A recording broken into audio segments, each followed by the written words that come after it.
ኃያላኑ ኤርትራ ላይ ተነሱ። ኢሳያስ በጠዋት ጉድ ሰሙ። የሻዕቢያ ደጋፊዎች ከአውሮፓ ተጠራርገው ሊባረሩ ነው። አውሮፓውያን የአስመራ መንግስት ለሚደግፉ ኤርትራውያን የሰጡትን ዜግነት መሰረዝ ጀመሩ። ለሻዕቢያ ከባድ ራስ ምታት። አንረሳውም አይደገምም የአክሱም ወጣቶች ደብረ ጽዮን አክሱም ሲደርሱ ትልቅ ተቃውሞ ጠበቃቸው። የህወሓት ከፍተኛ አመራሮች ለወሳኝ ስብሰባና ለጽዮን ማርያም ክብረ በዓል አክሱም ሲገቡ የከተማ ወጣቶች የሻዕቢያን ጭፍጨፋ መታሰቢያ አዘጋጅተዋል። ሳያት ደምሴ ላይ ያነጣጠሩት የፌሚኒዝም አደገኛ እጆች ከሰሞነኛው የማህበራዊ ሚዲያው መነጋገሪያ ጀርባ ያለው እውነታ።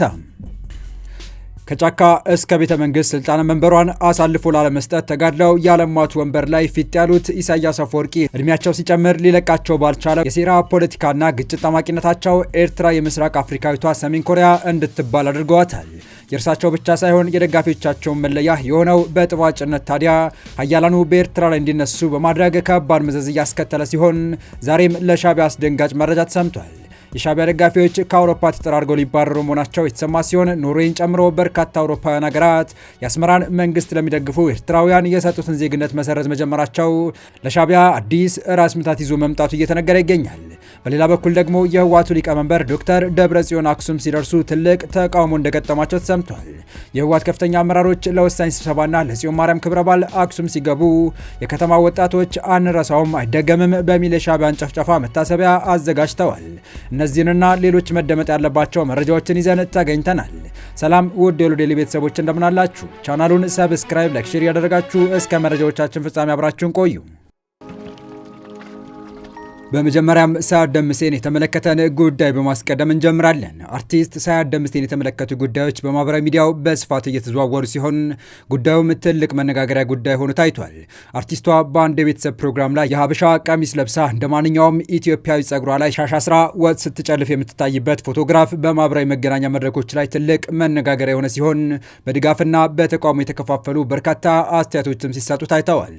የዚሁ ክርክር ዋነኛ ተዋናዮች ደግሞ ለሴት ልጆች ነጻነት መከበር አንገታችን እንሰጣለን የሚሉ ሴቶች መሆናቸው ነገሩን ግራ አጋቢም ትኩረት ሳቢም አድርጎ ታይቷል። በሀገራችን ከፊት ከሚታወቁ አርቲስቶች እንደ ሳያት ደምሴ በሴቶች የሚጠላ ሙድ የሚያዝበት ብዙዎች ሊያሸማቅቋት የሞከሯት ሴት የለችም። ሳያት ደምሴ ሬዲዮ ላይ ደረሰብኝ ባለችው የመደፈር ታሪክ ብዙዎች ሙድ ሲይዙባት ሲያላግጡባት የነበረች ሴት ነች። ጊዜው እንዳሁኑ የሶሻል ሚዲያ ዘመን ስላልነበረ ቢኖርም እንዲህ በሁሉም ሰው እጅ የገባ ስላልነበረ በተለያዩ ጋዜጦችና መጽሔቶች ግን የየዕለቱ ዜና ነበረች።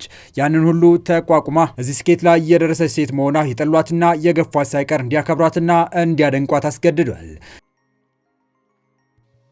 ሲጀመርም ሳያት የራሷን ያለባበስም ሆነ ያኗኗር መንገድ ስለተከተለች ልትደነቅ እንጂ ልትወቀስ ሙድ ሊያዝባት አይገባም ነበር የሚሉት ደጋፊዎቿ ሻሽ አስራ በለቀቀችው ፎቶ ጎዳና ተዳዳሪ ትመስላለች፣ የወንዶችን ትኩረት ለመሳብ ነው፣ ምነው ተዝረከረከች፣ ጸጉሯን ስለማትጣጠብ ነው አይነትና መሰል ክብረ ነክና ተገቢ ያልሆኑ አስተያየቶች እንደተሰጡ ተመላክቷል። ይህን መሰል አስተያየቶች ከሰጡት መካከል ደግሞ በቅርቡ ከፍተኛ መነጋገሪያ ሆና የነበረችው ራሷን ፌሚኒስት ብላ የምትጠራ ጆርዲ የተባለች ግለሰብን ያልተገባ የተመሳሳይ ጾታ ግንኙነት ቅሌት ለመከላከልና የራሷን ስሜትና ምርጫ ለራሷ ተውላት አትናገሯት በሚል ሲከላከሉላትና ድጋፋቸውን ሲያሳዩ የነበሩ ይገኙበታል። ይኸው በአርቲስቷ ላይ በሴቶች ተጀምሮ በሴቶች የቀጠለው ውዝግብና ክርክር ታዲያ እንደ ማህበረሰብ ወዴት እየሄድን ነው ለሚለው ወሳኝ ጥያቄ እንደ ሀገር ምላሽ የሌለን መሆኑን አመላካች ነው እየተባለ ይገኛል። የሳያት ደጋፊዎች በበኩላቸው እነዚህ ሀሳቦች ስታነሱ የነበራችሁ ሰዎች ከዚህ ቀደም የሴት ልጅ መብት ስትሟገቱ ሴቶች የፈለጉትን የማድረግ መብት አላቸው ስትሉ የነበራ ሰዎች አይደላችሁ እንዴ? ምነው ለሳያት ሲሆን መብቱ መስጠት ተሳናችሁ?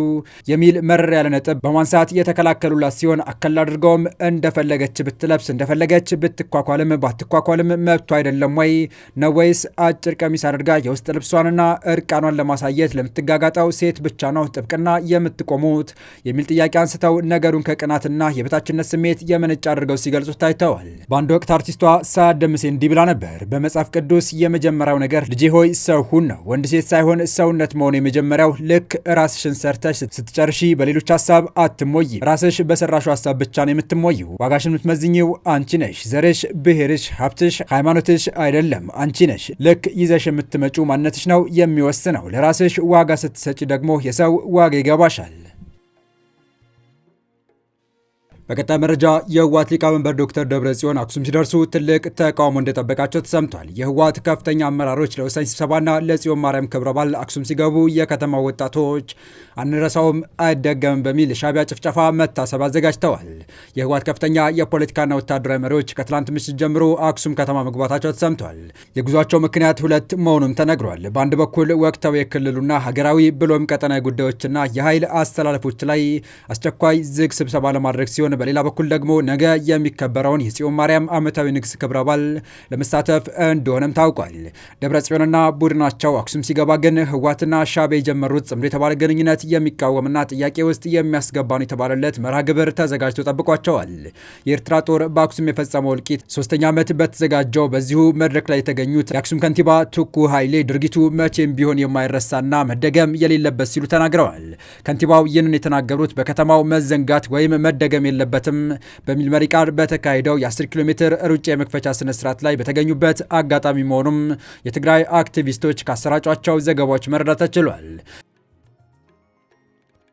የአክሱም ከንቲባ አቶ ቱኩ የትግራይ ህዝብና አስተዳደር አሁንም በሰላም እየታገለና ፍትህን በተደጋጋሚ እየጠየቁ መሆናቸውን ተናግረዋል። የአክሱም ማራቶን ለሁለተኛ ጊዜ የተካሄደው እልቂቱን ለማስታወስ ነው ያሉት ሲሆን በዳር 19 2013 በአክሱም ከተማ ነዋሪዎች ላይ የተፈጸመውን እልቂት ለማስታወስ የሚካሄድ ዓመታዊ ዝግጅት እንደሆነም ገልጸዋል። በመጨረሻም ኖርዌይ የኤርትራ መንግስት የሚደግፉ ትውልድ ኤርትራውያን ዜግነት እንደምትነጥቅ አስታወቀች። የኖርዌይ ስደተኞች አገልግሎት ተቋም እንዳለው ለ2 ዓመት ምርመራ ካደረገ በኋላ የኤርትራ መንግስት የሚደግፉ ኖርዌያውያን ኤርትራውያን ዜግነት ለመንጠቅ ወስኗል። የኖርዌይ ዜግነት የተሰጣቸው ኤርትራውያን ለኤርትራ መንግስት ድጋፍ ይሰጣሉ ያለው 5 አባላት ያሉት መርማሪ ኮሚቴ ነው። 135 ኤርትራውያን ላይ ምርመራ ያደረገ ሲሆን ማህበራዊ ሚዲያ ላይ የሚጽፉት እንዲሁም ሌሎች ሰዎች ስለ እነሱ የሚናገሩት ተከታትሏል። ምርመራ የተደረገባቸው 135 ሰዎች የኖርዌይ ዜግነት የተሰጣቸው ሲሆን ላለፉት 8 ዓመታትም በአገሪቱ ኖረዋል። እስካሁን ድረስ 20 ሰዎች መኖሪያ ፈቃዳቸው ሲነጠቅ የሌሎች 30 ሰዎች ጉዳይ ደግሞ እየተመረመረ ነው። በአጠቃላይ ምን ያህል ሰዎች ዜግነታቸው እንደተነጠቀ ግልጽ አይደለም።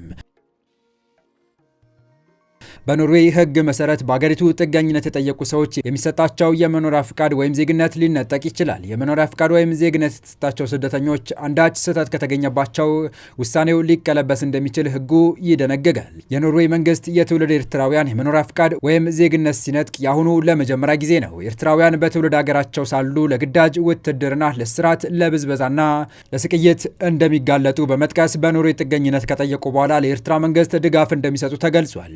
የኖርዌይ የስደተኞች አገልግሎት ተቋም እንዳለው ኤርትራውያኑ ለኖርዌይ መንግስት የገለጿቸው የግዳጅ ብሔራዊ ውትድርናና የሰብአዊ መብት ጥሰትና እስራት ትክክለኛ አይደሉም። የኖርዌይ መንግስት ምርመራ የከፈተው በኤርትራ መንግስት ደጋፊዎችና ተቃዋሚዎች መካከል ከ2 ዓመት በፊት በተነሳው ግጭት ምክንያት ነው።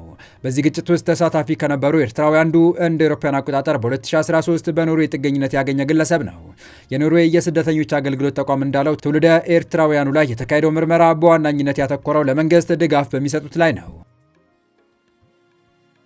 በኦስሎና በርገን ከተሞች በመዘዋወር ምርመራውን ያካሄደ ሲሆን በርገን ከዚህ ቀደም በኤርትራ መንግስት ደጋፊዎችና ተቃዋሚዎች መካከል ግጭት የተከሰተባት ከተማ ናት። የኤርትራ መንግስት የሚደግፉ ስደተኞች ላይ ምርመራ ከተከፈተ በኋላ ተቋርጦ የነበረ ሲሆን በድጋሚ ምርመራው መጀመሩ ተገልጿል።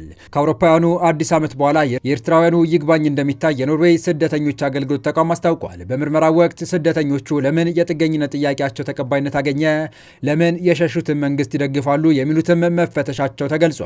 መርማሪ ቡድኑ ከማህበራዊ ሚዲያ ጽሑፎች በተጨማሪ ኖርዌይ ከሚኖሩና የኤርትራ መንግስት ከሚቃወሙ ትውልደ ኤርትራውያን ጥቆማ ሰብስቧል። ለጥገኝነት ጥያቄ የተሳሳተ መረጃ ያቀረቡ ስደተኞች የመኖሪያ ፍቃድና ዜግነትም ሊሰረዝ ይችላል።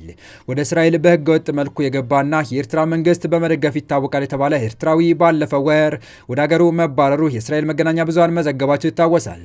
እስራኤል የኤርትራ ዜግነት ያለውና የመንግስት ደጋፊ የሆነን ግለሰብ ከሀገሯ ስታባረር ለመጀመሪያ ጊዜ ነው። የአንድ ልጅ አባት የሆነው ኤርትራዊ ወደ እስራኤል የገባው በአውሮፓውያኑ 2011 ሲሆን ላለፉት 14 ዓመታት ኑሮውን በዚያው አድርጎ ቆይቷል። እንደ አውሮፓውያን አቆጣጠር በ2023 በእስራኤል መዲና ቴል አቪቭ በኤርትራውያን መካከል በተከሰተ ግጭት እስራኤላዊ ፖሊስን ጨምሮ 150 ሰዎች መጎዳታቸው ይታወሳል። የኤርትራ መንግስት ደጋፊዎችና ተቃዋሚዎች ጎራ ለይተው በተሳተፉበት ግጭት 11 ሰዎች በጥይት ተመተዋል። እንደ አውሮፓውያን አቆጣጠር በ2024 በተነሳ ግጭት ደግሞ 2 ሰዎች ሲገደሉ 8 ሰዎች ክፉኛ መቁሰላቸው አይዘነጋም። የተወደዳችሁ የቻናላችን ቤተሰቦች ለአሁኑ ለእናንተ ይመጥናሉ ብታደምጧቸው ታተርፉባችኋላችሁ ብለን የመረጥንላችሁ ዕለታዊ መረጃዎቻችን እስካሁን ያደመጣችኋቸው ነበሩ። በተመሳሳይ ወቅታዊ ሀገራዊና ቀጠናዊ ጉዳዮች እንዲሁም ዓለም አቀፋዊ የጂኦፖለቲካ ወታደራዊና አነጋጋሪ ክስተቶችን ለበለት ተከታትለን በትኩስ ይዘን እንደምንቀርብ እያሳወቅን የቻናሉ ቤተሰብ ካልናችሁ ሰብስክራይብ፣ ቪዲዮን ላይክ እና ሼር በማድረግ ተደራሽነታችን ታሰፉ ዘንድ አክብሮታዊ ግብዣችን ነው። አበቃን። ሰናይ ጊዜን ተመኘን።